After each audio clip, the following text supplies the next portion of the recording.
uma coisa para você. Minha mãe contraiu essa doença, né?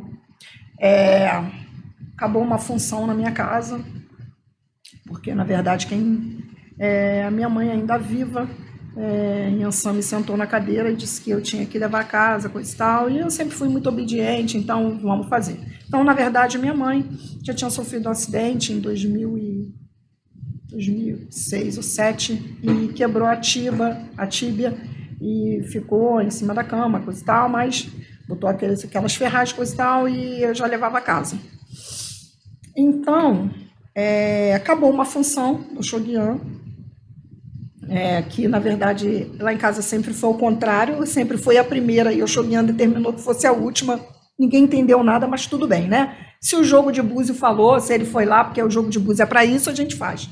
Ninguém entendeu nada, mas tudo bem. E aí, acabou a função, coisa e tal, todo mundo foi para casa.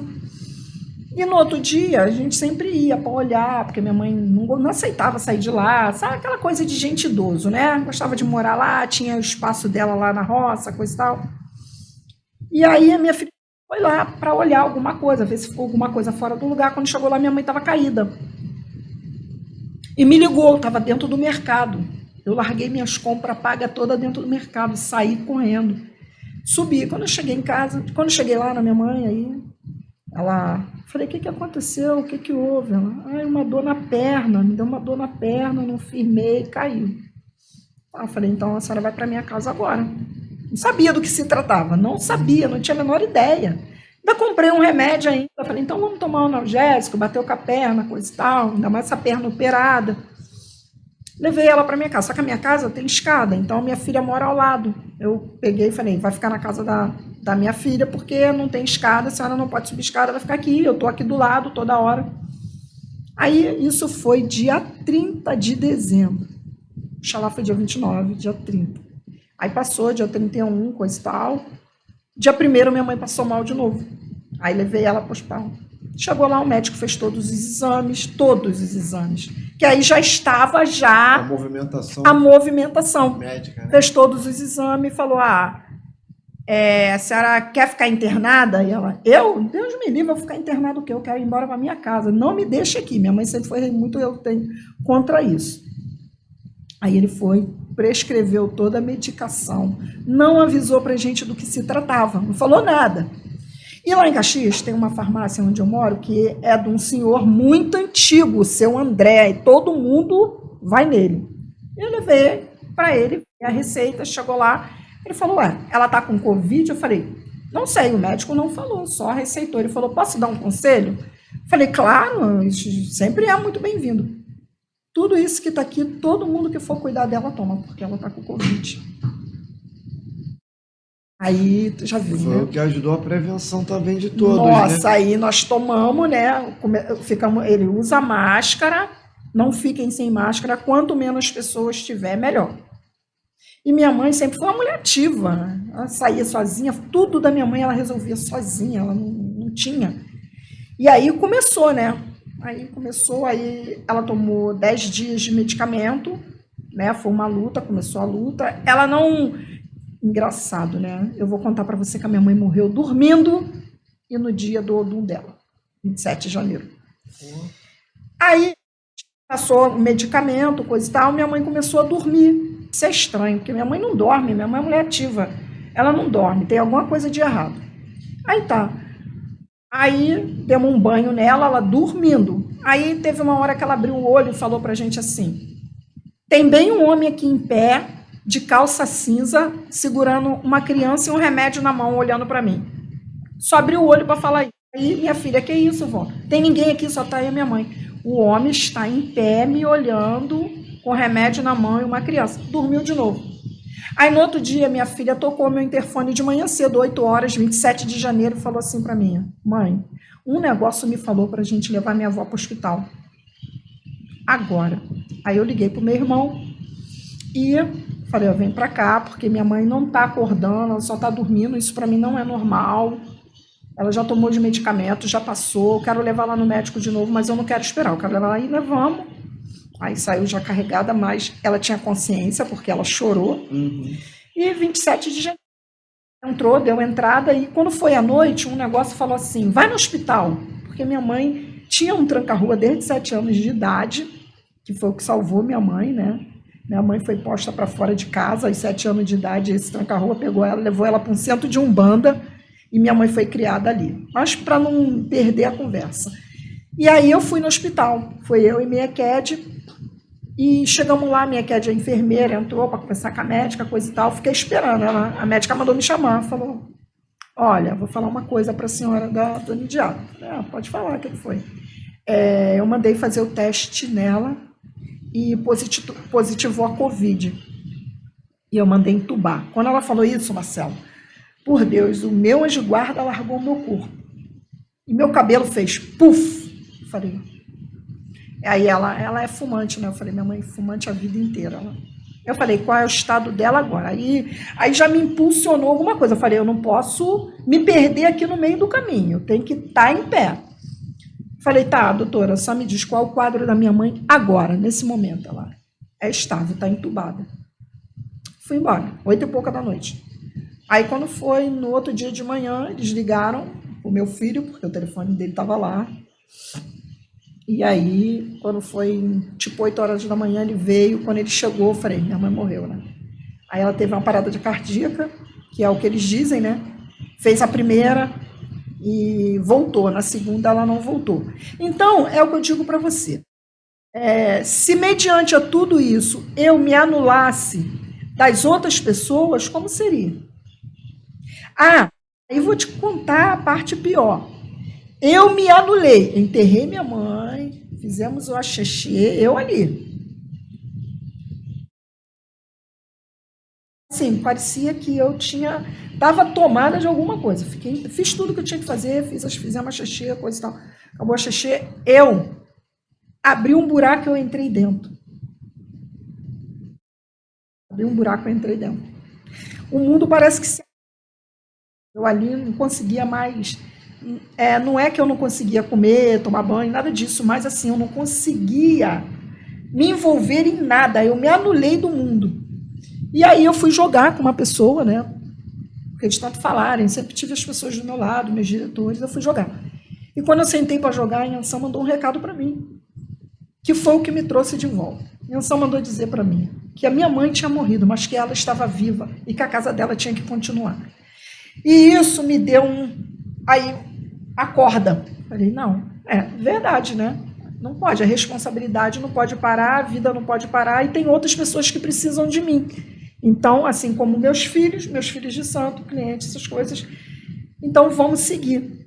E aí, Marcelo, eu acho que a gente tem que ter educação, humildade, respeito é uma palavra primordial, isso é valores que você aprende como base familiar, que as pessoas não têm. Elas acham que elas podem te atropelar, que elas podem falar para você o que elas querem, a hora que elas querem. E outra coisa, eu acho que os terreiros, eles podem estar sempre envolvidos em alguma coisa, algum projeto, alguma coisa que ajude a cidade. Tendo em vista que, pelo menos aqui em casa, na época que o Caboclo ganhou esse espaço, chamado Pena Roxa, a gente já tinha um outro espaço, e por questão do Caboclo ter feito uma bênção para uma menina que já tinham se gastado dinheiro com o médico, com tudo, para resolver o problema e não resolveram, e a última oportunidade deles foram levar no centro de Macumba. E o Caboclo Pena Roxa fez lá os trabalhos, conseguiu curar a menina, e a mãe foi lá perguntar ao Caboclo o que precisava. E o Caboclo falou que ele já tinha, era o aparelho daquela pessoa para ele poder fazer o que ele fazia, que eu não precisava de nada. E aí, como meu pai já estava ficando na maioridade no candomblé, porém com a casa aberta de Umbanda, ela achou separar as coisas, que quando ele fosse maioridade, ele já tem um espaço dele para se fazer a parte do candomblé. Tendo em vista que a casa chama-se Tenda Espírita Caboclo Pena Roxa. Então eu, Ogum, aqui todo mundo somos agregados. exatamente. E aí ela, como era advogada, ela botou uma empresa aqui dentro. A Casa Tênis Espírita Caboclo Pena Roxa é uma empresa.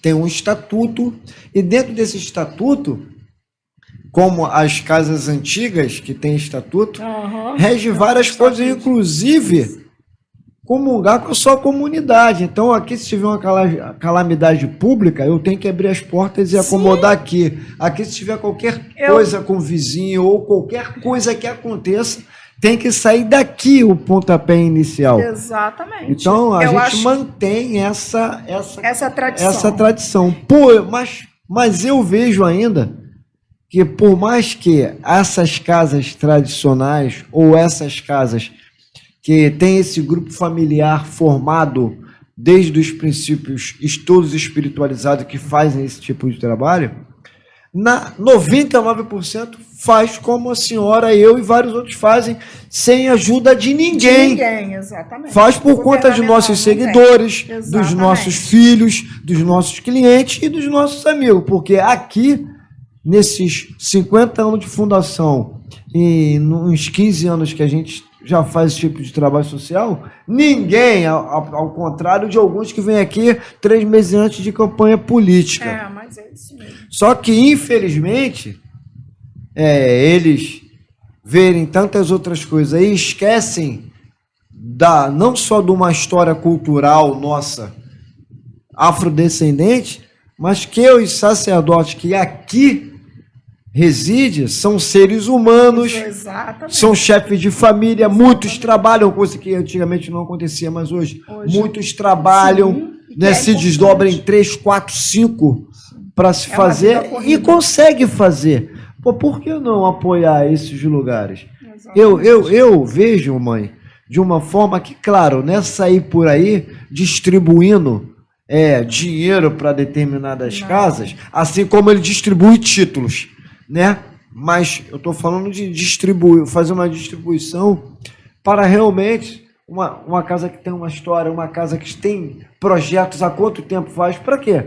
Porque se a gente sobreviveu até aqui sem ajuda nenhuma, eu tenho certeza que esse dinheiro não vai para o bolso, vai para fazer várias outras coisas que a gente sabe que pode fazer e não tem condição. E eu vou te dizer que eu acredito muito que com tantas situações que os terreiros vivem e as comunidades, né, eu acho que não tem como você botar o dinheiro no bolso. Você vai tirar do seu para injetar, que é o que aconteceu com a campanha Candomblé Solidário, entendeu? Além da ajuda dos amigos, eu tenho fotos disso, tá, gente? Embalando as coisas, fralda, comida, carregando no carro. Eu fiz do carro das diretoras frete para levar, porque a gente não tinha outro jeito, não tinha Uber, não tinha nada, a gente não conseguia, ninguém queria se expor. A verdade é essa, todo mundo ficou com medo. Então, o trabalho é seu, a consciência é sua, então você vai lá, mete a mão e faz. Então, eu sou muito grata a essas pessoas que sempre tiveram ao meu lado, meus diretores são fantásticos, o que eu peço a eles, o que eu acredito, eles acreditam, e dá muito certo. E eu acho que os terreiros, eles podem, não importa o tamanho do terreiro, Marcelo, ele pode ter um quadrado, porque não é o tamanho que faz a energia que tem ali dentro. Sim. Entendeu? Eu acho que todo mundo pode fazer um pouquinho. Se você botar uma salinha de alfabetização, ou um cursinho, uma coisa para entreter as crianças, tirar as crianças da rua, fazer a conscientização da importância deles do estudo, porque eles são o nosso futuro, eles são o futuro do candomblé. Então, é mostrar a eles a importância da sociedade, porque é importante, e da comunidade. A comunidade de terreiro. Ela tem que andar paralela, ela tem que acompanhar a vida dessas crianças. Tá, e o boletim escolar, como é que tá? Como é que tá na escola? Sabe, até para participar de alguma situação, ele tem que estar bem na escola. Olha, Marcelo, tudo que tem de cursos que eu sei que mandam para mim, eu mando para todo mundo, porque eu acho importante o estudo. A minha mãe era analfabeta de escrita, porém a minha mãe era uma mulher muito sábia, e ela falava para a gente, sem estudo, a gente não chega a lugar nenhum. Minha mãe, eu vou contar uma coisa que eu acho que você e os internautas não vão acreditar. Minha mãe não sabia ler e escrever, e ela corrigia os nossos cadernos. situação. Por Deus, não estou mentindo, por esse terreiro que eu estou aqui. Eu não sei como ela conseguia. E ela falava, o meu sonho é um dia, pelo menos, aprender a assinar o meu nome. E ela conseguiu isso com a luta dela. Porque você sabe que antigamente era difícil. Aí eu volto lá na história da minha mãe e de Tranca-Rua. Com a minha mãe, com 7 anos, minha avó, por causa do marido, botou minha mãe e minha tia para fora. Quando a minha mãe saiu do lado de fora do portão, Tranca-Rua das Almas pegou ela e levou ela para esse terreiro de Umbanda, que era da dona Estraugilda, em Higienópolis, e falou, essa menina está aqui, ela só sai daqui casada. Pois foi verdade, minha mãe conheceu meu pai e saiu dali casada. Olha. Então não tem como você não acreditar. Acho que as pessoas hoje estão muito desrespeitosas com as coisas. Acho que tem algumas coisas no fluxo, no nosso fluxo do nosso meio, que é constrangedor. É a fofoca, é o falar mal do outro, eles veem defeito em tudo nas outras pessoas, só não vê neles. Tudo da casa dos outros está errado, só o deles é o certo. E nisso a gente está se afundando. Porque quem está do lado, você acha, vamos fazer uma base. Eu venho da área da educação. Você acha que o professor quer participar de uma coisa dessa? Não quer. Aí a gente fica vendo essas coisas, eu acho. Eu não vou falar de união, porque eu não vejo o meu povo unido. Eu vejo o meu povo... Porque eles fizeram comigo, tentam puxar o tapete do outro. Eles não chegam aqui para somar com você. Eles não fazem e não querem deixar os outros fazer. E não querem deixar o próximo fazer. E aí vem as puxadas de tapete que eu digo, sabe? Aquelas coisas feias criticando, sabe? Eu fiz um evento para Umbanda, onde eu fui macetada, escreveram textinho só, gente, que eu estou calejada. Eu estou calejada, eu sou uma pessoa muito centrada, ninguém me tira do meu foco. Eu já sofri intolerância. E agora por quê? Por causa da Umbanda? Porque as pessoas não aceitam. Ainda são gente, pessoas, a Umbanda é linda, eu tenho ainda essa são gratidão. Pessoas ainda ignorantes que querem botar a Umbanda sempre em segundo plano. Eu já coloquei aqui no conteúdo no nosso canal, falando sobre o meu respeito à Umbanda, ao sacerdote da Umbanda, que são babás, sim. É uma cultura que tem um ato iniciático, sim, porém da cultura, da forma deles, onde a gente tem que respeitar. Agora, se a gente ficar preocupado e ficar apontando, a gente esquece de vigiar a nossa vida. As pessoas estão muito preocupadas com a vida alheia, esquecendo da dela. Por isso que eu falo para você, a palavra união para o povo de matriz é muito difícil, porque nós somos boicotados pelo nosso próprio. Sim, eu acredito. Que não deveria. A feira, ela abraça todas as nações. Eu não quero saber. Eu quero ver o meu povo ali. Eu quero ver a... Me fala aí da feira. Como começou? Eu lembro, eu vou lhe ser bem sincero. Eu sou zero em negócio de de internet. Eu sempre fui uma pessoa que eu sempre estudei muito, mas até a lance de internet para mim sempre foi muito zero. E aí, uns anos atrás, eu abri uma lan house, abri outra, os meus filhos pequenos sempre mandaram ver, e eu nunca quis essa ideia. E aí, daí, veio a tecnologia, eu comecei a entrar um pouquinho, e eu sempre ouvi falar da Feira das Iabás. A Feira das Iabás foi a minha inspiração. E eu falei, o meu amigo, queria já deixar aqui um abraço pro meu amigo e Babalorixá, presidente da primeira caminhada do Parque Madureira, Wallace Jodé, do Axé Uninharu, pelo qual nós temos a honra de fazer parte, né, da coordenação desse evento. E aí eu fiquei com esse negócio de como é que eu vou fazer internet. Bom, aí comecei a mexer com o canal, fazer o canal, e daí o Wallace falou, pô, você... Aí mandou o fly da feira. Aí eu falei, pô, Iabá? Oboró? Eu sei que tem a feira de Iabá lá em Madureira, mas que eu não sei nem quando é. Eu sei que enfim. Aí eu abri o fly. Eu falei, caraca, interessante, que legal. Uma semana depois eu estava Gibonan, da minha esposa e da minha filha, ligou para mim, que é o Babalaô Evandro, meu aborô, aboia pro senhor. E aí, a gente conversando, eu falei, pô, velho, quando é que o senhor vai lá no canal? E pereré, já tá começando a ver alguns amigos, né, que eu tô agora falando um pouquinho também de Fá, e eu queria, não, Marcelão, eu tô meio que enrolado com algumas coisas, etc e tal, pô, mas eu tô acompanhando, tá indo pessoal legal e tal, eu queria te fazer um pedido. Eu falei, qual? Chama a Janaína de Ossanha, lá da Feira dos Oborós. Eu falei, pô, cara, a Janaína é a coordenadora do grupo que eu faço parte. Ela, pô, cara, ela é uma menina muito, muito legal e tal. E, enfim, o cara conhecia e eu não. Eu falei, pô, Então, vou chamar ela aqui que eu já vou pedir ela para vir. vou aproveitar o espaço que a feira, esse ano realmente não deu, mas já está na pauta da feira um evento para IFA, pessoal de IFA. É bom Eu vou fazer reunir um com o pessoal de IFA, um pessoal de Lecegum. Eu quero agradar a todos. Sim. Sabe? Eu acho que é importante a gente mostrar essas forças.